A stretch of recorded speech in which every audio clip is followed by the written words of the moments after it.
What's going on, everybody? Welcome back to PlayStation Generation, episode 78. My name is Matt, and I'll be your host for today's events. As always, I'm joined by the Buckley's boy himself, Mr. Denny Rukun. What's up, Denny? What's going on, Matt? I'm chilling. How you doing? Chilling as well. Literally chilling, man. It's cold today. Bro, when I woke up and saw snow outside this morning, I thought I was about to commit crimes. But you couldn't because you couldn't get out the front door because of all the Couldn't snow, get right? out the front door because of the snow. I know.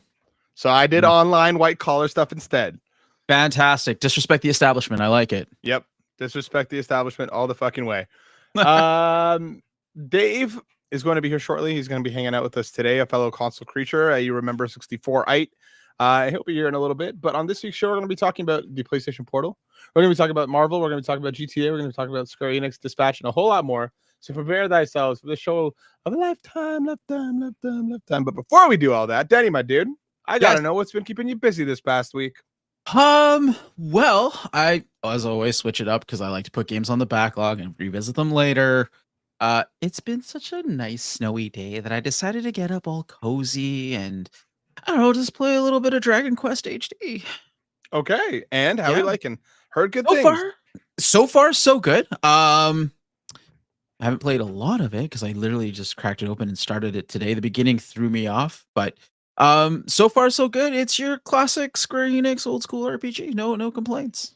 That 2D HD does look good though.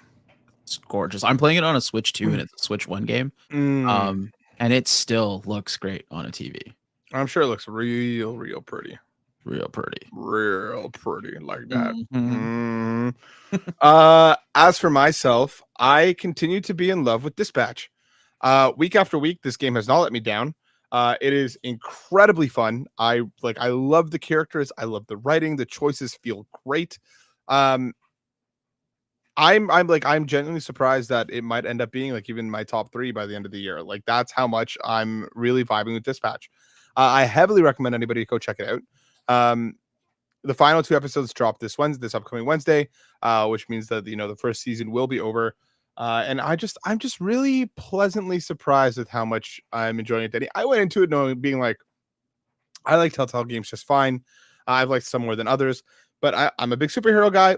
I like management stuff. I like Aaron Paul. But I never expected it to land as strongly as it has for me, and I don't seem to be alone. The kind of current common consensus online is people seem to be really vibing with it. Absolutely. So I'm very, very stoked to see it through this come Wednesday. Like I'll be seated, ready, and as soon as those episodes drop, I will be diving in. And I've been playing some Red Sec. A couple friends of mine and I have been hopping in. Again, it's a lot of fun. It's good. There's a new other mode that I'm forgetting what it's called right now, but it's basically like squad objectives where you're basically like hopping through rounds where it's almost like a Fall Guys style thing where like each round, if you're the last team, you get eliminated. And we've been playing a bunch about that too. And again, it's really fun. It's a really well implemented, battle royale and other mode. We've been dropping like in that a little bit lately, just like Dave is dropping in on PlayStation Generation this week. Of course, the console creature, the fellow console creature, the Remember 64-ite, the retro ruler himself. What's up, Dave? Hello, gentlemen. Hello. Hello. Same old. Just another Sunday. Just another Sunday. That's a song, right? It must be. It is now. There's something in there, dude. Setup. You moved recently. The new setup's looking good. It's not bad. I actually this little guy here, this little Lego Game Boy, I assembled yesterday. So that's the newest. Very nice. That little guy right there. Yeah, it is cool. They did such a cool job with it. I am very impressed. I have had the box sitting on my shelf for a few weeks, and I finally just sat down and was like, I'm going to spend an hour building this thing, and I was like, wow, this thing really came together. It's awesome. It's so cool. It looks real nice. It just sits there. It looks real nice. Planning to get the mod kit for it so you can make it a real Game Boy? What? Yeah, I've seen that. Yeah. I am dying to because I have, for whatever reason, despite how tiny the cartridges are for any Game Boy or any DS or whatever, I have probably 90% of the games I've had over my life. I still have them, the original ones. But I don't have that original Game Boy that I got in 90 92, maybe I got it, 93. First couple of years it was out. I was stupid growing up and I left batteries in it, and they just corroded the thing. See, that's the pocket. That's a pocket. This was my first Game Boy. I had this. I had like the original DMG. The original, and then it's behind me here somewhere, but I have the fanny pack right there. It's hard to see. The original fanny pack that came with it too. There you go. The color. Nice. Yeah. My Advance still works, but that original one died. I have the I have the silver one right there. Yeah. So I would love to do the mod thing because then I can actually use it. Which that would be crazy. Cool. Yeah, which would be kind of cool because I have the cartridges. How difficult is it? I don't know. So I may have taken a peek into it. They're harvesting a Game Boy Light for it because obviously you have more space to work with. The person who did there's tons of people who are doing it now because some people are using Raspberry Pis to do like an emulation thing. But if you really want to go for like the true authentic experience, people are just basically repurposing Game Boy Light motherboards. And modding it with like a battery and a USB-C port on the bottom. Yeah. It's a cool idea, but I think if you played it for too long, like it is Lego pieces on your thumb. So it's I know it's not stepping on a Lego piece, but after a while, your thumb would feel like it stepped on a Lego piece. That D-pad's going to be horrible to do fireballs on. So exactly. The A and B are no problem because they're actually kind of soft or like they're nice, rounded, like they feel great. But yeah, the D-pad's just it's a Lego piece. It's a Lego piece. Like that's Could you theoretically swap it out for like an actual D-pad if you're going to go as far as to like retrofit? There might be a way to do it, or maybe one of the mods has that. So I wouldn't be surprised. Or you could put like a cap on it, like a little condom on it. Yeah, a little D-pad condom, a little Game Boy condom. Like one of those. So, one of those because that's a thing. Dave, if somebody somehow does not know you from across the site, tell us a little bit about Remember 64, a little bit about your gaming world, the things that you like. Tell us, hit us with that. Let me interject your PlayStation podcast with more Nintendo talk. Let's do that. Yeah, hit us. Fine, we're okay with it. Let's go. No, I Remember 64 is probably the place that you'd be able to find me the most, and that is me and Matt included, and Jiggy Lookback, who would be the co-host for the show, us just going through the entire library of the Nintendo 64. So playing every game, no chronological order, no specific, game for any month. Sometimes we've tried to do it like early in 2025. We just did a bunch of Banjo-Kazooie games. We did Banjo-Kazooie. We did the Game Boy Advance games. We did one of the mods, all that kind of stuff. And that was kind of cool because it was like, let's celebrate that game and let's, it's 25 years old kind of thing. So stuff like that. But otherwise we're like, hey, what do you feel like playing? Let's pick it. Let's play a game. We do episodes every 2 weeks, and in between we'll just play different games, sometimes have different guests on, and just honestly just like shoot the shit about the game, whether we have a history with it or not. Talking a little bit about the way it might have been developed or what some of the old reviews were like, comparing it to what we felt like then to what we feel like now, because that often changes. And I think the N64 is sort of a weird sort of generation or weird console, because I think the first thing most people think of is the very stereotypical titles, which is pretty much what I grew up on.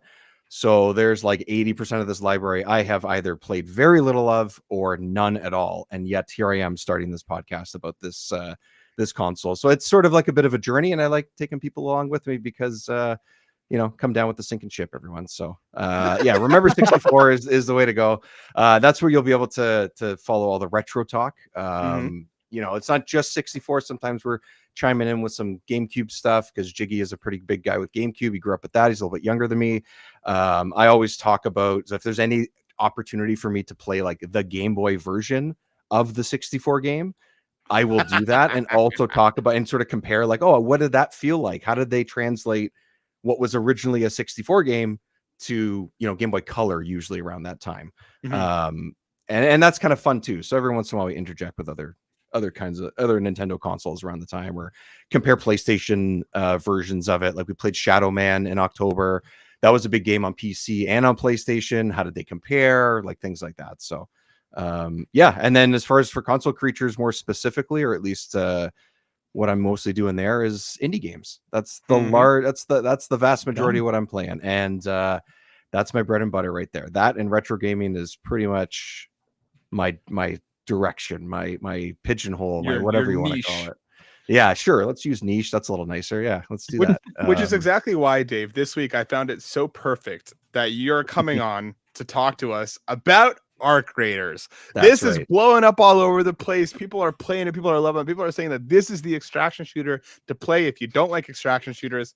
I FOMO'd into it. I picked it up on Steam because I'm like, if I don't like it in the first 2 hours, I'm just going to return it.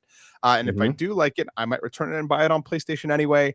But you've been playing it. You're doing the review for Console Creatures. Correct me if I'm wrong. I'm gonna do like an impression over, like, if you're listening to this when this episode's out during this week, this current week, you'll see a little bit of a write up. I might try and do a little video of it or something like that. But more impressions, and I'll get into why. But you say I got it for Steam, and I'll try the first couple hours. I would love to know what you get done in 2 hours in this game.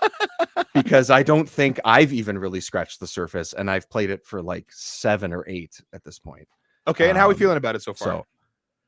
So I think it feels really good. I think it's cool that it's super deep, but I think you need to spend a lot of time with it in order to, one, understand it, and two, not be competitive, because it's not really a competitive game, but be more effective at your runs when you go on the surface and everything. And it's supposed to feel like a bit of a struggle. I understand that that's part of what it is, but I think in order to build up something where you feel like I'm just getting by every time, it takes some time. It takes some studying. It takes some understanding of the systems.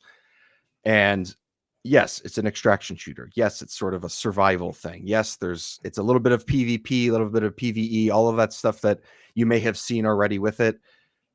But I think a lot of it is what you do in between is what makes you more effective at your runs and everything. And I'm kind of getting it, but they don't hold your hand at all through it. And I don't know if that's on purpose. I don't know if that's, a bug or a advantage, like, I don't know if that's the way they want it to be, or if that's just part of the struggle. That's part of the mystique of the game, the world of the game, is you just have to figure it out, kind of thing. I haven't looked up strategies. I like kind of figuring things out on my own. I'm not one to be like, what's the optimal loadout and whatever. Min-max everything. Well, because there is a lot of that type of thing that you can do in this game. Like, what's the best, add-on for my gun? Which gun should I use if I go to this map? Which, loadout should I sort of try to optimize? Or you can do that if you have the parts in order to craft and whatever. But in this first 8-ish hours that I've played, I don't even know how I would be able to optimize anything, because I have to, like, I'm just getting by every time. And in a way that's fun because it's tense. But in a way it's a little bit of a disadvantage, because I think if you're not ready for that, or you're hoping it's like going to be a little bit more, it's going to ease a little bit after the first several hours. I haven't felt that it has. And I don't know that that's necessarily a bad thing, like I've said, but it definitely is an advantage to play with people that you can communicate with pretty openly. If you have friends that are playing it, it's just a squad of 3, so it's not super difficult, but life and adulting gets in the way, so it is what it is. But I would recommend that if it's at all possible. I haven't done that the entire time that I'm playing, but I've had a better time playing with open communication with people that I know, with friends and stuff that I played with. So have you? And I am playing on PlayStation, by the way. That's what I mean. You dug that thing out. Have you solo queued much? Because I've seen a lot of people online saying that it feels really good to solo queue in this. Yeah. So I say play with friends, but honestly, I've solo, which is why I've had that many hours in, because I've played a couple rounds here and there on my own. And you just, like you could do with battle royales or something like that. You just say fill squad, and it just throws you into a game with 2 other people. Or one other person, depending on who you're partied with or whatever. And honestly, it's been fine. Like, some people, you could tell they just know more of what they're doing. Sure. Just like, okay, just follow the group and whatever. But it's been totally fine. I've been on groups where I'm just playing on my own and I'm not on mic, and I'm just listening to 2 guys talk and figure things out. And that's kind of enough, because if 2 out of 3 are kind of like figuring out the plan, just follow along, do it, and you just work together, and it just sort of gets done. It also has proximity chat, so if you run into other groups and you kind of hear them, sometimes I've told the story a couple times to a couple of friends in the last few days, but you see, I actually don't know offhand how many other players, like real world players, are in each particular instance, each particular map. It's like a 20-minute to half-hour instance, essentially, that you have to survive. You can get stuff and extract pretty quickly, or you can take your time, and you may or may not run into someone. But so it seems like it's 15 to 22 players, depending on the player count and match timing. So somewhere around 20-ish players. That makes sense. So, a handful of groups, like you're getting at least 5 to 6 groups or something like that, which makes sense. And one thing, it never feels like, oh my God, this is slightly PvE, PvP. Oh, I feel like I'm in a battle royale. Oh, I feel like I'm in a team deathmatch. It's never felt that way, which I think is good and hard to pull off. So the map feels like a good size. It feels like there's enough that you can go through. You might be able to stumble upon things that other people missed if you went through an area that they've been in through and grabbed gear and stuff. But solo queuing's been fine, because I've even done things where, like, the story I'm about to tell is that, like, I'm with these 2 random people. We're not communicating at all, any of the 3 of us, and we're still doing okay enough, right? And there's another group. Suddenly one of the guys in our group goes, oh, I hear someone. I was like, oh, this guy has a mic. Interesting. Okay. And I could tell because it's loud enough, because it's in the party chat or whatever, right? And then I hear a voice in the distance, and it's someone, this other group of 3 doing like a mission, essentially. They must be doing some sort of task or something that they've run in the middle of. And they go, we're friendly. We're just doing this mission. Then we're going to get out of here. And everyone just left each other alone and just went their own way. So it's an interesting thing like that, where, like, yes, we could have just jumped them if they weren't ready, or vice versa. Yeah. But if you just communicate, then you're good.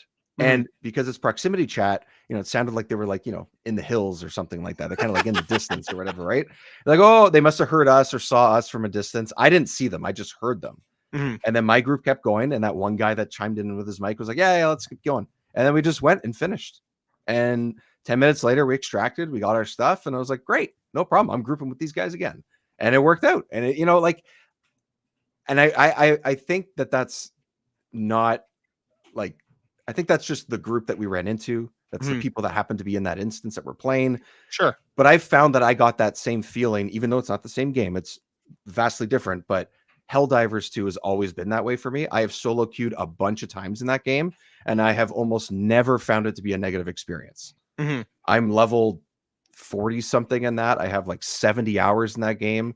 Most of it's solo queuing with a group, because, again, life, hard to plan with who you're playing with, whatever. And I know you're not competing with another group that's in there. There's no PvP element in it, but everyone's just working together. Everyone's just trying to get shit done, and in a way, Arc Raiders has an element of that, because you could go and jump a group and maybe you'll survive. Let's say all 3 of you get lucky. All 3 of you survive. In 2 minutes, the actual, like, the robots that are in the area, the arcs that are on the map, could take you out. And then you've just done all that for nothing. And you're just like, oh, well, shit, like, there goes all that effort. There goes that risk or whatever. It's a risk reward for sure, but maybe just don't, and just, do your thing and just move on. And there's an advantage to that. And I like that. So, I don't know how many times that's happened to people, but it's happened to me. So I thought that was kind of cool. I have seen a lot of people saying that it's a very, very friendly experience online as you're kind of, running into other folks. And there are people who will still grieve you and so on and so forth. That kind of element will never disappear from any online game. But by all accounts, it's an overall relatively friendly experience. Let me ask you one more thing before we bounce off and talk about some news. As someone who doesn't normally care for extraction shooters, should this be the one that I check out?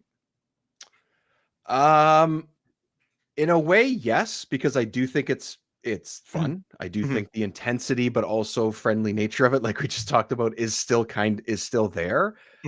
But it depends on how deep you want to get. So far, from my experience, like I said, you got to spend time with this. Yeah. So it's not a Call of Duty extraction shooter where you're like, I'm going in, I'm sliding around, I'm jumping, I'm basically playing an arcade game, and then piecing out and getting my gear and moving on. Like, you need to really invest and pay attention and try to find certain elements of things that you need to craft and all that. There's little missions that are given to you and stuff. All of that stuff exists in other games, but it seems to be a lot more quote unquote real in this, where you really need to make sure you're grabbing the right stuff and acquiring what you need in order to probably do it over the course of a few runs, if you even survive the runs, in order to get to that goal or get that item or get that gun or that armor that you've been trying to get. So it takes some time. I think you do have to invest in it, but I do think it feels good. It plays good. And nothing feels, I haven't run into any groups that's like, oh, I could tell that guy is super overpowered. Because everybody's gear is kind of shit. Yeah. Because it's kind of supposed to be. Like everyone's gear is just like, here's this old, like one of the guns is like, it sounds like you're shooting a Nerf gun. It just goes, like it's just little, and it has like a little like gas canister on top or something. And I think that's really cool. It really adds to the lore of the world and the game and everything. And I like that that's there. And yes, there's a skill tree. So technically, yes, there are elements of some people could be quote unquote more overpowered than you. But so far, I haven't run into anyone that looks like they're running circles around me, have unlimited stamina, and I have no chance. Like it just, you'll probably run into a little bit of that, but it hasn't felt too crazy just yet. But it's also only the first, week and a half or 2 weeks. So we'll see. Yeah. Well, I think you kind of sold me on it, but Denny, sorry, go ahead. Were you about to say something? I thought no, I wasn't. No, my bad. Sorry, Dave. I cut you off then. I've sold you both. That's right. No, it's really good. I'm gonna keep playing it, and then as long as friends are still playing it, and this guy called Matt apparently might be playing it. Like, I'll give it a shot. Also, it's crossplay, so it doesn't matter what you buy it on. If you're comfortable on PC, you're comfortable on PlayStation, doesn't matter. I play with friends that are on Xbox. It's been seamless so far. I've had no issues with it. So that's been great. And it's been a good experience. I haven't had any technical issues either. I mean, I know I'm on a console. PC can be hit and miss, but it's good. It feels good to play, and that's always a bonus, right? It could be cool mechanics and cool systems, but if it doesn't feel fun to play, then what's the point? And I think they've nailed that part so far. Damn it! I think I'm gonna FOMO into this all over again. Like maybe you're right. Like I'm gonna roll it up on Steam Deck because I've heard it runs well there, and then we'll see if I cross. The other thing about Steam Deck, or even, which I know we are going to talk about in a moment, playing it on like something like a Portal, there's a lot of small text and little items and information and things like that. And I don't know what you can maximize or increase size for text or anything. I haven't looked into that stuff, but on a smaller screen, there's a lot of detail you really need to read and watch for and things like that, even like on the go for what you pick up or don't loot or whatever. And I don't know if the smallest screen is the best way to go, even if it does run well. Well, let's talk about the Portal, because that's a fantastic way for us to transition over to our first major story. Because on the PlayStation blog, cloud streaming officially arrives on the PlayStation Portal today with new support for digital PS5 games in your libraries. This is written by Takuro Fushimi over on the PlayStation blog. Talk about how they first did obviously Portal came back in November 2023. It's become much bigger than I think anybody anticipated. This thing has been doing gangbusters across the board. I love mine. I know Denny really enjoys his as well. And this thing, we heard rumblings. There was rumors that this was afoot, and then all of a sudden, PlayStation is like, "Yo, you got premium? You can now stream PS5 games in your library." Which basically takes out the PS5 out of the equation whatsoever. You could go out to a Walmart or an EB Games, buy a Portal, buy some games on the digital shop, and then stream them directly to the Portal, like for 250 some odd bucks. You basically have a fully fledged PS5 at a fraction of the cost. There's thousands of games that are on this, not everything. There's a list on the blog if you're curious as to whether your preferred game is there or not, but there's a lot here. And even they talk about how if I'm playing on the Portal, my wife could still use the PS5 to play something else or do whatever else. So it really kind of opens up the stuff here. There's also redesigned UIs, talking just about what Dave was saying. There's also accessibility options, including text size and screen readers. So even if you are unable to kind of see the finer text, there's ways to kind of work around that now. They redesigned the UI so you can kind of jump between your PlayStation or your remote play. There's now network status screen, which is awesome because that was something that was sorely missing, and that lets you kind of quickly take a look at how good your internet is. I think this is fantastic. I've been putting this update through its paces over the last few days. I've played at my house. I played at my parents' house. I played on a hotspot off my phone, and more often than not, this runs really well. I've been playing Ghost of Yotei using the streaming, and it sometimes runs better than if I was remote playing directly to my PS5. The way that my house is really weird because almost everywhere in the house I have great Wi-Fi. My bed in specific it just gets worse. So like even when I was trying to use the portal, more often than not, when I tried to use it in bed for like, get a couple games in before going to sleep, it wasn't the best experience. I literally tethered it to my phone and it was a solid experience. I, used the Wi-Fi just doing the, the streaming. It worked really well. I'm genuinely blown away with how great this is. Denny, talk to me about the thoughts and feelings. Have you tried it out yet? I haven't tried it out yet. You piece of shit. I'm sorry, but I am excited for it. I'm out of here. That's it. I'm out of here. I've had it. I'm out of here. All right. Who had 826 in the pool? No, I'm happy for it and I'm excited for it. And to me, it sounds like it's just one step closer to what we've been hearing for like the next generation PlayStation, right? Having that portable and that at-home experience. If they're optimizing the streaming, it kind of makes sense because I think about remote play and I feel like it's remote play goes to your router, goes to your PS5, then the PS5 sends the signal back to your router, back to your portal. So that's why you get your delays and you don't have the greatest experience. But if you're going directly streaming, it's straight to the network, right? So it utilizes less data, utilizes less bandwidth. You're going to have a better experience. So for me, all in all, this sounds great. I did just go ahead and take a look at the list of games that are compatible, and there's a SpongeBob game on there, so I know we're all excited for that. But the total number is like 28, almost 2,900 games. Yeah. So there's definitely something on there for you to play. It's great. It's fantastic. It makes it's so great to see that the portal went from everybody being hyped to thinking it's going to be like a PSP like type device to being really disappointed that it's a stream machine to like now everybody kind of jumping on the bandwagon and just being like, yeah, now I got to get one. It's crazy, dude. Dave, does like we're both newish dads, and gaming has changed a lot for us over the last little while, and that's one of the main ways to use my portals. Like when I'm napping my daughter, I'm able to keep playing on the go. Does this do anything to kind of move the needle for you towards picking up a portal? It helps. It definitely helps. It's something like I don't think I have enough. I wouldn't say I don't have enough to play because 2,800 games is not nothing. Even though I'm just kidding. It helps. I don't know if I would utilize it as much as I would with the Steam Deck as a comparison. And I know it's not the same device. I know it's not exact, but handheld, whatever. That's it, right? Yeah. Yeah, I think it's great. I mean, to hear that it works the way that it does is awesome. Like it wouldn't surprise me that go further into this generation of the PS5 that I go, oh, maybe I'll pick up a portal in a couple years when it's even cheaper than it is, or I'll pick up the first gen of it or something and be like, well, this is a way I can extend the life of this console. I don't know if I'm going to rush out and get whatever the next PlayStation console is, but this is a way that I can keep playing these games, and I'll get Plus and I'll be able to play the games that I need to catch up on because, like you said, life has gotten in the way with a kid in the last year and a half, and I've missed a lot of what has come out on PlayStation since then. Maybe I'll do that. I'm not in a rush to do that now, but this makes it more possible. That's for sure. Yeah. It's just awesome because, like you're saying, right, it gives people the entry to the PS5 ecosystem at a fraction of the cost.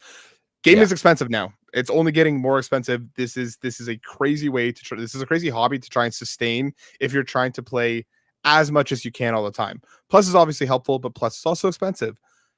Being able to hop in on you can get a year of PlayStation Plus Premium and a portal for less than the cost of a PS5, and you're pretty much kitted out for the next little while. Obviously, you'll still have to buy the games. That kind of comes with the territory. But like this is essentially like a handheld Xbox Series S without worrying about any of the additional labor that goes into porting to that console. You know what I mean? Like, Absolutely. How often do we talk about even like Baldur's Gate 3 didn't hit Xbox when it did because they couldn't get split screen running on the Series S. This removes all of that because it's all streaming anyway, but gives you that opportunity to play almost the entire, a good significant amount of the library. And like, this isn't even it. I'm going to bring in the next story because this is related. In a shocking thing, if this comes to fruition, PlayStation being a good guy consumer over the course of the last little while has genuinely been a shocking endeavor to see.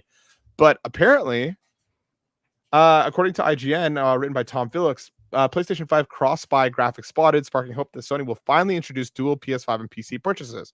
A cross-buy graphics spot on the PlayStation Store has sparked speculation that Sony is set to announce cross-platform purchasing for its game across console and PC. References to a cross-buy tag seen via the PlayStation Store and a PS5 console store graphic featured the word cross-buy were recently spotted by social media user Amethyst and investigated by Deal Labs. So there's some sort of echo mode, a PS5 PC game, and cross-buy. How exactly this is going to happen? Obviously, this is all unconfirmed, and these are rumors. But like the way that these graphics look, there used to be a similar cross-buy stuff, kind of stuff when it was back on the PS4 and the Vita. But that was a long time ago, and that button looked different. And having this kind of synergy would be pretty crazy. Dave, hit me with those thoughts and feelings. I like it. Yeah. I like it. Look, I have purchased quite a few of the first-party PlayStation games. I mean, that's why you come to the PlayStation ecosystem, is because that's where they kick ass and take names, right? And I So think antiquated. just Poetry right there. Yeah, that's why I'm here, is for my poetry. Clearly, as you can tell until this point. I don't, this could have already been in the works, but with the way that a game like Helldivers did in the last year and a half on PC alone, I think I can't remember exactly what the number. It was an insane number of people purchased it on PC. Crazy work. So if you can purchase it on one and it works on the other, I think you're just going to increase the likelihood that you're going to have more people playing your games and going to have more PlayStation love out there. And, you know, is it the best thing for companies to just own everything all the time and it just be like, yeah, this one ecosystem kind of? No, but if more people can play your games, I don't care where you play them. I think that's a good thing. That's the way I see it. I don't care what company it is. Nintendo's doing their own thing. I get it. But if Nintendo ever did something like this, they would make even more money than they already do. Like, it's just going to, if it's about the money and it's about the loyalty and it's about the whatever reason they want to give business wise to their shareholders, like, the more opportunity you give for people to play your games, the better. And I think this would just increase that likelihood, and it would get me to purchase more games on PC that are PlayStation. You know, I purchased the 2016 God of War again on PC when it came there. Did I need to? No, but it's on my PS4, and my PS4 is at someone else's house now. I do not have it on me. So I wanted to play that game again. I love it. I purchased it. But if I didn't have to, okay, cool. I saved myself $60 or whatever it was at the time or something, right? It's good. This is a consumer-friendly thing, and I hope that it comes to fruition. Yeah, I am curious, and Denny, I'm kind of curious to hear your thoughts about what an implementation strategy kind of rollout would look like here, because again, we're deep into the fact that like there are a number of PlayStation games that have hit PC. It is not an insignificant amount, and it is not an insignificant amount of those kind of heavy hitters that people have been looking forward to. Do you think they do anything to like, not like, I don't think they'd refund people, because I think that's a little bit ridiculous to go back being like 5 years to be like, when you bought Horizon on PC, here's your $50 back. But how do they handle that aspect of it? That is a great question. I don't know. I think what you'd have to do somehow is maybe some sort of loyalty program and give someone maybe a free game, a free crossplay game. I have a lot of schools of thought about this, because like I love the fact that they're going this way. I think it's great. I have like 2 questions about it, because like we're all like, hey, this is great for business, this is great for gamers, this is great for Sony. This is Sony being good guy Sony. How do they regulate this, right? Like, how do they you buy a game, let's just use God of War as example, right? Like, if I don't own God of War 2016 and I go to buy it on the PlayStation Store, how do I get my crossplay or my cross-buy onto PC? They have that infrastructure, though. It's your PSN account. That's right? Fair. And like, that's what I was thinking. Do they use that? Just how they've been trying to push people towards making a PSN account on Steam. And there was a whole thing with Helldivers and people all being forced to create it. And then they rolled that back. But hey, if you sign up, you're going to be able to have your games in both places. This is a way, and that would get people to do it for sure. It would get me to do it if I didn't already have one, for sure. Especially because like if there's no cost associated with it, like it doesn't cost you anything to have a PlayStation account. But if the benefit is, I think what you mentioned there about maybe some sort of loyalty program for every game that it reads that is CrossBuy. Maybe you get like, $20 in credits or whatever. Like I think that would actually be a genius way. I could see them being like, we're sorry, this is the way that it's going to be moving forward. I could see that happening, but I do think that would be probably the best way to handle it. But I do think the PSN is kind of that infrastructure to do that. Yeah. Also, I think echo mode is a typo. I think it's supposed to be eco mode. Eco mode would make more sense to them talking about how like they're doing their power saving stuff. That's all. That would make sense. Yeah, I think this is dope. I think like if this kind of comes to fruition, like buying PlayStation also has Battle Royale back in the day, and getting both the Vita version and the PS4 was hype. I would literally walk to and from campus, throwing down matches as on my Vita as I was making my way back and forth. I never expected, and maybe not never, but especially with the way the PS5 generation has been going, it is hand over fist working well for PlayStation, regardless of what gamers think about this current generation. It's been their most profitable. There have been some great games. This thing continues to sell well. I did not think we'd be in a situation where them being on top and then also being like, we're not raising prices in any significant way, at least still at this time, given everything that's happened with both Nintendo and Xbox. We're not putting that back on the consumers as a whole here. We're actually going to give you more opportunities to be able to buy back into, and get more free stuff from us. I just didn't think that Sony had it in them. That's fair. I can see that. That's fair. I had a thought, and this is just it just came to mind right now. What if this is just like the biggest middle finger to Microsoft right now? Because just like they did during E3 when they announced the Xbox One, and then they came out and Sony came out and did their whole spiel with PS4, and they're like, oh, this is how you share games on PS4. Like, what if they know they've won, and now it's just salt in the wound? They're like, we're doing everything you did, but now we're doing it and winning still. This is Xbox Play Anywhere, right? Like that is what this is, right? All we need now is quick resume, and then basically the PS5 is the Xbox, even though it already is an Xbox. Everything's an Xbox. Everything's an Xbox. Of course. But yeah, I think I hope we get actually like official confirmation about this soon. I think this is dope, and we'll see how the actual rollout's handled, because as much as I'm seeing Sony's praises now, we still don't know what this exactly looks like. So there's still plenty of time to fuck this up. It's the Sony way. It is the Sony way. Let's hit one more story before we or two more stories before we kind of roll over into some not so great news. And this one's for Court. Coming from the PlayStation blog, we got an update on MLB The Show 26 goal setting. This is coming from Ramon Russell, who is PD Communications over at SIE.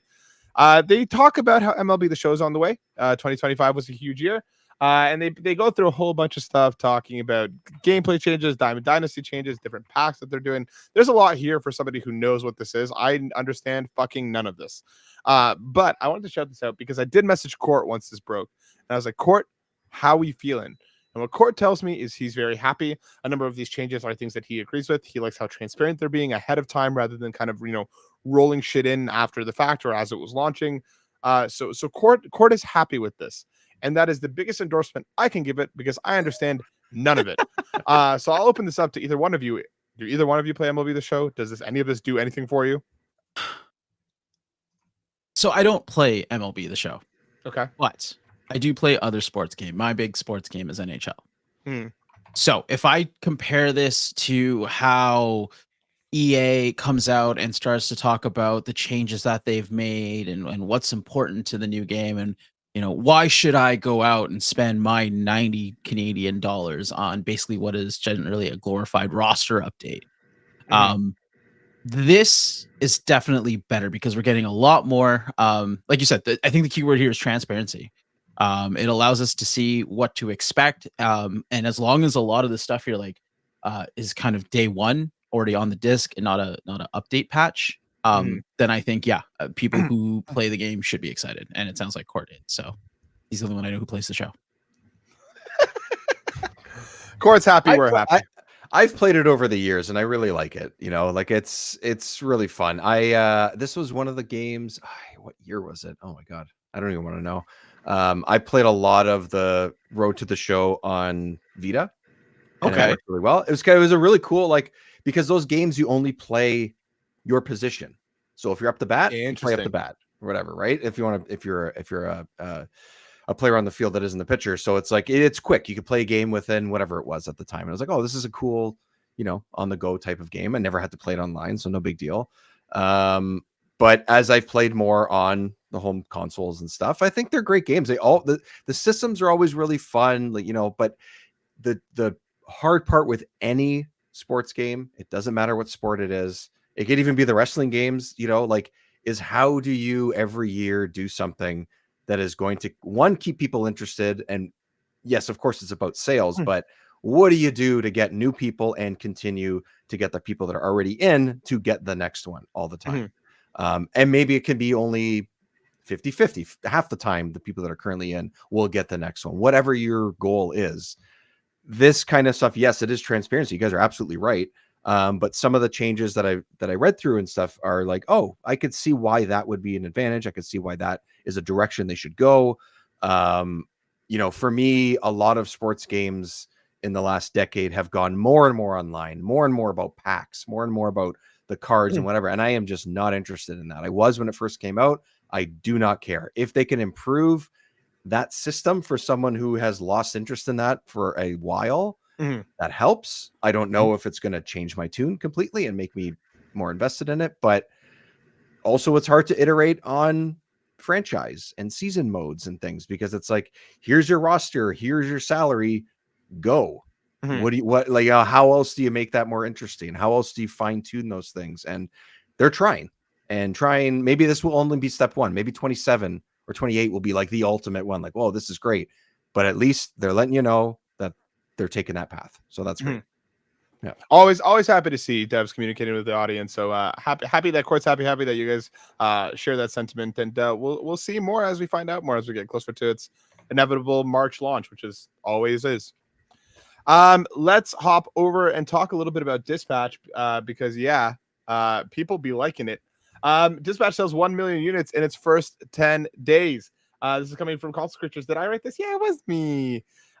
Dispatch, the latest story-driven superhero market management simulator, has sold 1 million units in its first 10 days. Hype. This makes me so happy. I've already been saying this game's praises. I'm already ready for the season finale. We've talked enough about Dispatch today, but I want to shout that out because it's nice to see that it's selling well. It's nice to see that people are vibing with it. It's just cool. I really fucking like Dispatch, and I'm glad people are vibing with it. Denny? Yes. We have some fun stuff to wander into now. My body's ready. Let's go.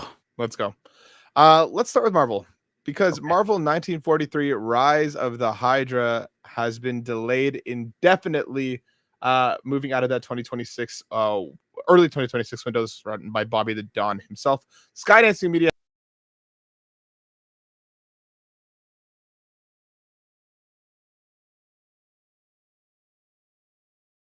initial. Whoa. Everything broke for a sec. We still good? That was weird. Yeah. That was so weird. Yeah, we're all right, let's roll. They delayed it. They posted an update on Twitter basically saying at Skydance Games, our goal is to deliver unforgettable premium games that honor the characters and the worlds that we're fortunate to work with. Marvel 1943 is an ambitious project, and we're committed to ensuring it meets the level of quality that our team, players, and fans expect. They decided to shift the release window beyond early 2026. So, to me, this is not them saying that 2026 is out of the cards, but it's not, I would venture, the first half of it. I agree. And I'm supremely excited for this game. It's Amy Hennig. We have not seen anything new from her for quite a while. Of course, one of the major proponents of the Uncharted series. Working on Cap and Black Panther is something that I'm very excited about. So take your time, let him cook.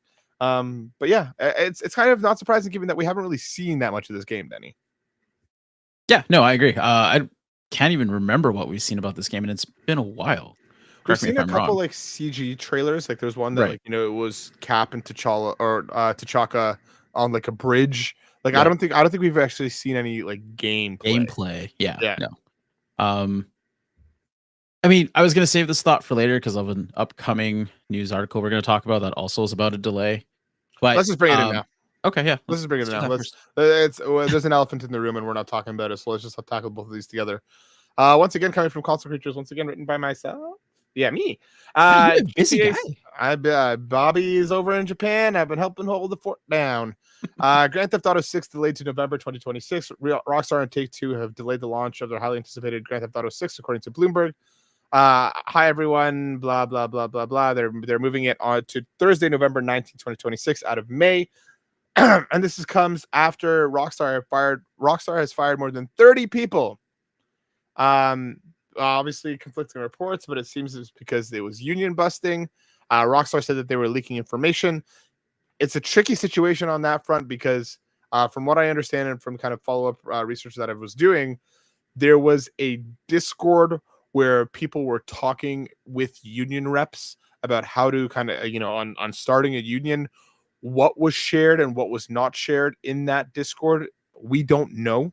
Rockstar obviously feels like there was something shared there that delivered the firing to them, that made them feel like they were emboldened to do so.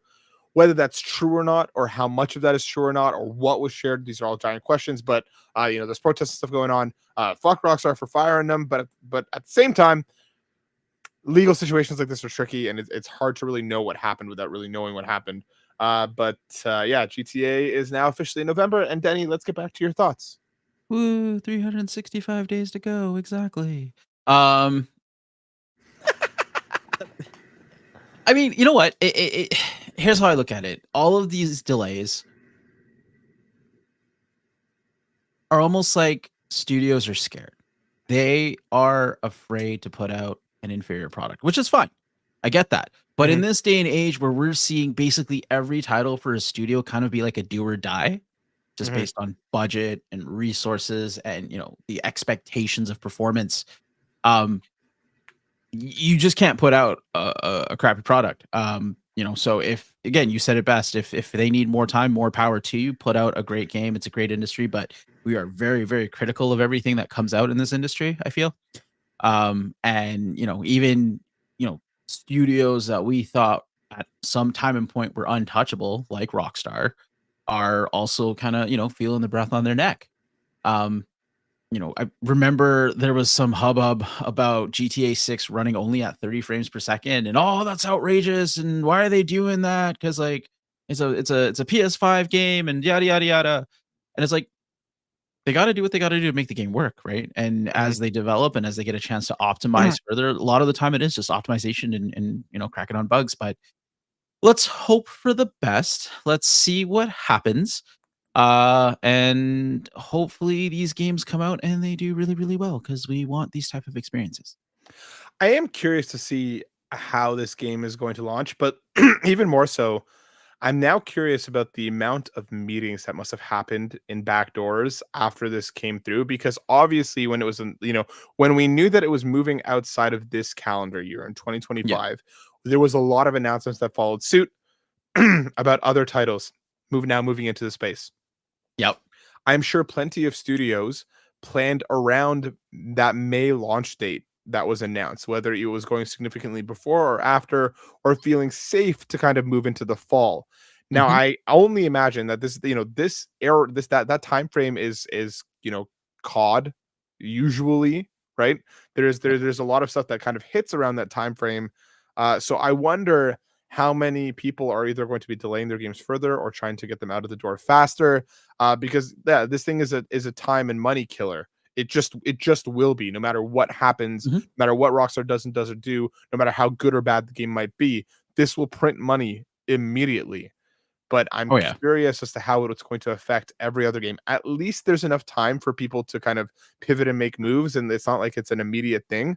It's not like Silk Song where 2 weeks before they were like, it's coming out in 2 weeks, and every indie game in existence were like, well, fuck. Here we Um, go. so I don't know. I'm curious. I'd pay a lot of money to be a fly on a wall in a lot of these meetings, to being like, what was supposed to be there that's not going to be there anymore? What was supposed to be there that's not going to be earlier, or whatever? Like, I'm so, or now what moves into May? What is going to be there that might not have been there before?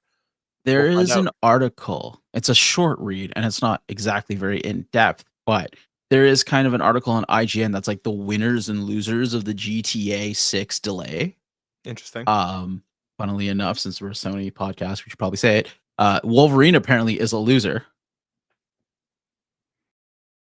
So we'll see. I mean, it depends on when, right? Like if it's September, I don't think they have anything to worry about. But if this was supposed to be late October yeah, or anytime in November, I yeah. mean, Wolverine is going to sell because it's an IP people know and it's Insomniac. There isn't any issue there. But if people have only enough money to buy one game every 2 or 3 months, yeah, people might be waiting on GTA.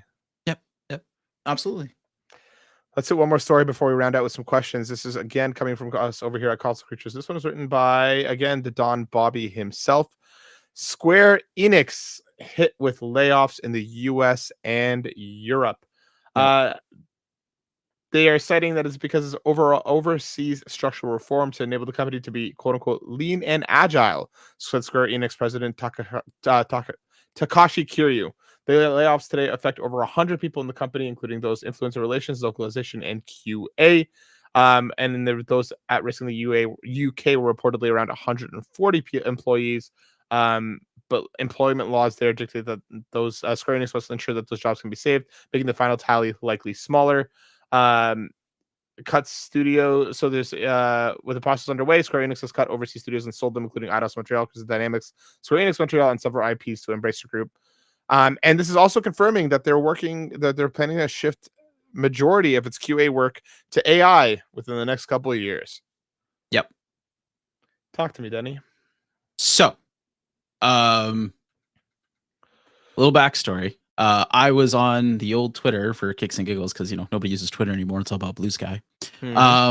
But my feed was just, and I thought this was a joke, but my feed was filled with, I am one of the people who was affected by the Square Enix layoffs. I was affected by the Square Enix layoffs, and my heart goes out to them, and that's absolutely fine. And at the same time, I don't know if anyone's taken a look at it, but Square Enix earlier last week or late this week, whatever you want to call it, put out a progress report on their midterm business plan, kind of an outlook, which kind of what the article talks about is their strategic vision for the next couple of years, how to reboot themselves. Okay. So one of them, yes, is actually the very first point that you mentioned is AI. So not only are they going to use AI for, like you said, marketing, and AI for QA. The biggest thing on that is going to be obviously a lot of the people, like you said, that were impacted by this were obviously influencers, or not influencers, but people like in the influence and marketing department, and all of those who got let go. But the interesting thing that the article doesn't mention, or like that no one really talks about, is AI has been kind of used for QA a lot, especially when it comes to parsing through code and debugging things. Right. Where I think it's going to be interesting is because I have used EA. Keep trying to say EA. I've used AI. It's in the game. I've used AI for posts as well on Instagram and stuff, and it's not easy. It's easier for you just to think of your caption and write it. So a couple of thoughts here about this is that also with them getting rid of a lot of their kind of more Western developers or Western development houses, it seems like they're kind of going back to kind of like the Squaresoft days where they were doing everything in Japan. A lot of the business decisions are going to be Japan, which also is kind of coming out in the works. A lot of their stuff is just a lot of RPGs. They're kind of going back to the RPGs. They're going to stay away from like the Tomb Raiders and everything else. Tokens. Exactly. One other interesting point that came to me and I thought about this is that even though their sales are plummeting for video games because of the last couple quarters where they've just been putting out remakes, like you've got Bravely Default, the Dragon Quest remakes, Final Fantasy Tactics, because of the low development costs, they're still pulling profit. Interesting. So they have good stuff in that report. And unfortunately, the layoffs are going to be kind of the focal point. Because again, it's kind of been the doom and gloom that we're hearing for so many other studios where Microsoft is laying people off, Bungie's laying people off, right? Amazon laying people off. Everyone's laying off. So while my heart does go out to them, and it sucks to see people lose their jobs, you never want to see that happen. If you take a bigger read into that report, you're going to see that there's a lot that's being done to make the company healthy again. So it's just like a little small part of the overall conversation. I am curious as to how it's going to kind of reflect because I wonder how Well, because even like a lot of the reports that we're seeing about AI in general is that like the people are using AI and it ends up creating more work and costing more money for some video game development studios who are Absolutely. they're not having to go back in and fix the things that AI did, which is like if it was done by a person in the first place, those mistakes might not have been there. So there's like I do wonder how well this is going to work out for them over the course of the next couple of years, or how well how much we might see them backpedal or go even further all in. I do Yeah. know that like Japan and Korea are much more heavily invested in the AI space and are much more broadly using it than people here in North America are. And it's not that it's Yeah. not being widely used or implemented here, but there's a lot more of a cultural pushback and there's a lot more noise about people being like it's wrong, it's killing the environment, it's putting people out of work, which is all Oh true. yeah. So like I wonder how we'll see kind of the fallout of all this over the course of the next few years, because we're I it's either going to become unfortunately commonplace, or we're going to see a lot of companies start to backpedal. Which way it's going to go, I don't know. I think we're gonna see kind of like an ebb and flow to it. So in the report, they said something like, I think their goal is to automate 70% of all debugging tasks in game development by the end of 2027. Mhm. Through use of automation and all that stuff to kind of like make game development go faster. But who then is QAing the AI, right? Right, that's the question. And I think what they save in time up front, we'll see kind of a, like you said, like a backpedal where they have to go fix that mistake now, or release a patch, or spend more actual human development time to go over and parse the code again to see Mhm. where those mistakes are. Because if it's not caught, then you can't heavily like even like look, I use AI for small day-to-day tasks in my job, but I never just blindly like follow through with it. I Mhm. still double check it, fact check it, parse it, spell check it, whatever you have to do Mhm. to make sure that it doesn't make you look like an idiot. And that's I hope that there is a process in place that they still have some form of human eyes taking a look at it, because at the end of the day, you know um mistakes will be made. Mistakes will be made, and we'll see how all that falls out. Let's roll into some questions because we got a few here from our wonderful community here. Chris Zazer writes in saying PlayStation has a Hey, Chris. phenomenal lineup of limited edition DualSense controllers. I've got quite the collection myself, but players still cannot fully customize them like Xbox's Design Lab. Why do you think Sony hasn't started an equivalent service? Do you think they will in the future? We've kind of talked about this, and I know Court had a kind of the more manufacturing kind of top-down view on this, and it's probably just because they don't want to invest in the manufacturing space to be able to do that to that effect. Right now, the way that they do things is that, like, the way the Court was talking about it is when they're making these kind of plates, when they're making these things to kind of mass produce stuff, they're able to mass produce it, and it gets a lot less expensive if what you're worrying about is making individual things over and over and over again ad nauseum. And as we've seen with a lot of PlayStation's dual senses, some are great, some are middling, but whatever. But they never really stray too far out of this is a new color or this is a new like stickery type thing on the controller. It doesn't really go anywhere outside of that. So they don't. I'm assuming they don't have to play with the way that they're doing things too heavily to be able to mass produce those at a cost that probably doesn't differentiate too much that it would like an original dual sense. I don't think they're going to do it just because like Microsoft's a bigger company. They have more factories. They have more manpower. They have more manufacturing capability than something like Sony is by like a big degree. And if their dual senses are selling well, which we know that they are, I just don't see the need. But I don't know, Tenny. What do you think? No, I agree 100% with both you and what Court said. Like at the end of the day, the amount, like, unless they're charging more to make up the costs of having to do a single controller, or having to keep a backlog of parts Mhm. and then paying someone to custom put it together and then send it off. Um, you know, uh, who knows, that 99 Canadian dollar controller now goes up to 150 Canadian dollar controller, and why not just spend the extra little bit of money and get a DualSense Edge if I'm going to go for that. So I think that's fair, and I think at the end of the day, yeah, it's if it's a don't broke don't fix it type of thing. People are happy with their dual senses. People have options with their dual senses, and quite frankly, like, I love my Indigo DualSense, and I Same. don't think I could have ever thought of doing something like that on an Xbox controller. Yep. I would just probably make it all blue or something. I don't know, something stupid. I'm dumb too. Like I don't have that kind of I don't have the kind of like visual design capability to be able to build something like that. Yeah. And it's also like a larger part of the question too is that like PlayStation Direct doesn't exist in a lot of countries like it does in the Mhm. States. Mhm. So it's not just being able to build a controller yourself. You're looking at customer service for dealing with people who don't get the right controller. You're looking Yep. at shipping lines. There's a lot more that goes into it than just giving the player the Logistics. Yeah. ability to be able to build that out. And I just don't think they care enough.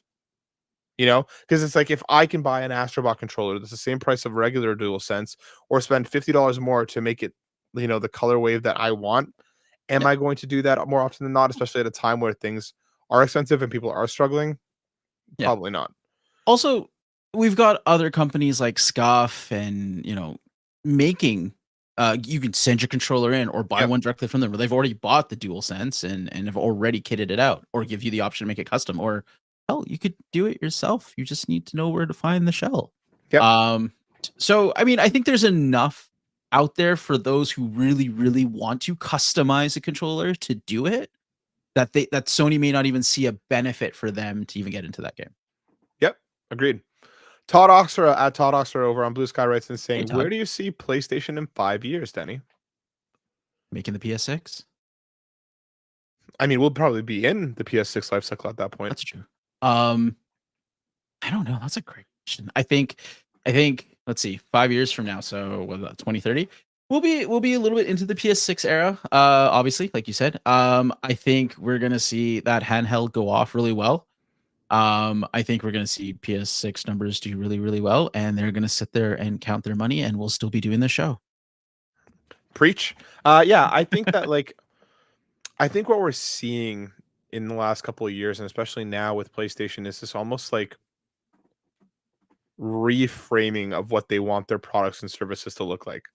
Um, I think the PlayStation Portal and things like Astrobot were successes in ways that I don't think they ever anticipated. In Yep. the aftermath of what was a huge bet on live service in a way that clearly hasn't worked from them. I still think those games will come. I still think we'll see some live service. I don't think they'll ever abandon the strategy, outright. They've fully said that as much. But what I will think we'll see is the PS6 hit. What I will think we'll see is that handheld hit. What I will think we'll see is that CrossBuy come through. What I will think we'll see is a better service model across the board. How expensive that becomes, so on and so forth, is a different question. Um, whether I think that will PC launches kind of come day and date if what we're talking about is a possible crossbuy situation here. Um, will we see that Spider-Man 3 launch on PC and PS5 at the same time? I think that we're starting to see a possibility for that. If them, implementing crossbuy, I think that I'm curious to see what all this is going to look like, and Yeah. I'm curious to see, what that handheld looks like in a world where if it can natively run things pretty well, but if it can also stream things very well, you're kind of getting your best of both worlds. And a conversation where does like the actual at home console for the PS6 become a mandatory thing for people?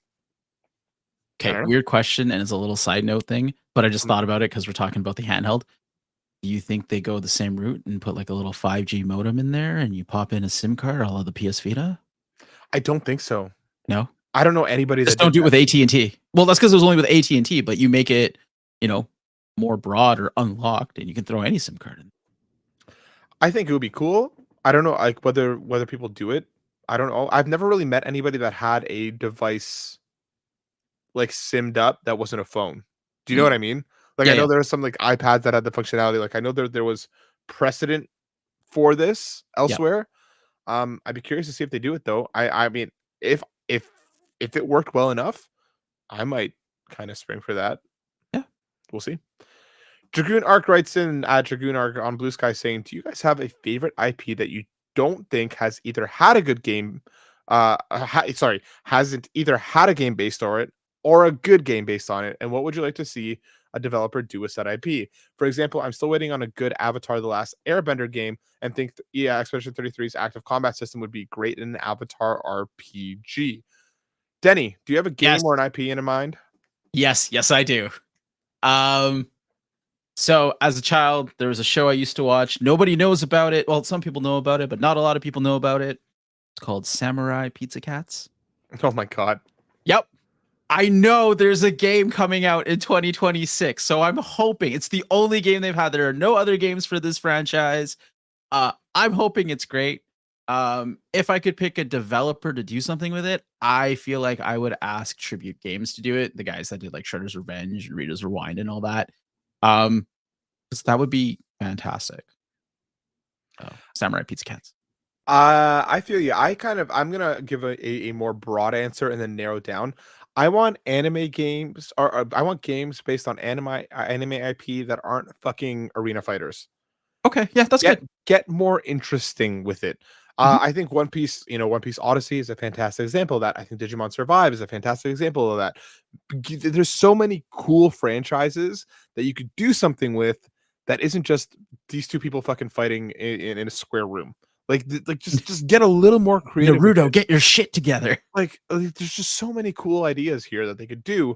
Mhm. That if they made it good. My personal one, and this is one I've said before, and I will shout out again. I want RGG, the developers of Yakuza and Like a Dragon, to make a Gintama game. Gintama is my favorite anime of all time. They are perfectly suited for its like more serious moments in their mainline narrative and the absolute balls to the walls ridiculousness that is, a lot of the comedy and the focal point of that show. Yep. RGG would take that, and you already have like a Drake and Ishin, so just kind of take that and build off of that. I think that would be a match made in heaven, and I would take a month off to play that game immediately. That is what I want. There's a few Gintama games, but they're mostly fucking arena fighters. Back on the PS4. Yep, So yep. that would be my ultimate, kind of dream game that I don't think will ever be made, but it's the one I would want. I think that's a great dream to have. Thanks, man. Final question coming from Black Wyver. Has the handheld been in the end game for Sony for a while? Are they just beta testing with the Portal? First, the form factor, now the play anywhere strategy. I'm genuinely stoked for the final product that they will launch in 2027. Take care and stay safe. I think this is actually more of an interesting pivot for Sony. Agreed. I don't think they thought the Portal would do as well. I think they thought the Portal would be just kind of like the VR2, just a niche product for those who really want to invest in something. And then they just built on it, and then people wanted it. And it was enough to be, enough to make a 30th anniversary edition of it, and enough to just keep building and building. And who knows, maybe they shifted their vision for the next generation to include a handheld. Yeah. I think you're right. I think it was a happy coincidence and a string of events that led them here. I think Sony was well and truly done with handhelds after the Vita. Oh yeah. I think the Switch surprised them. Mhm. I think the Portal surprised them even more. And I think even Xbox's strategy of play anywhere and having the kind of the streaming aspect, I think all of those things kind of collided in a way and made Sony go, hold the fuck on. People do want a handheld. And again, the support for the Portal in ways that I don't think anybody really expected them to actually do. Obviously, the kind of support that we've talked about today was on a lot of people's wish list, but not something that I think most folks actually anticipated that they would actually follow through on.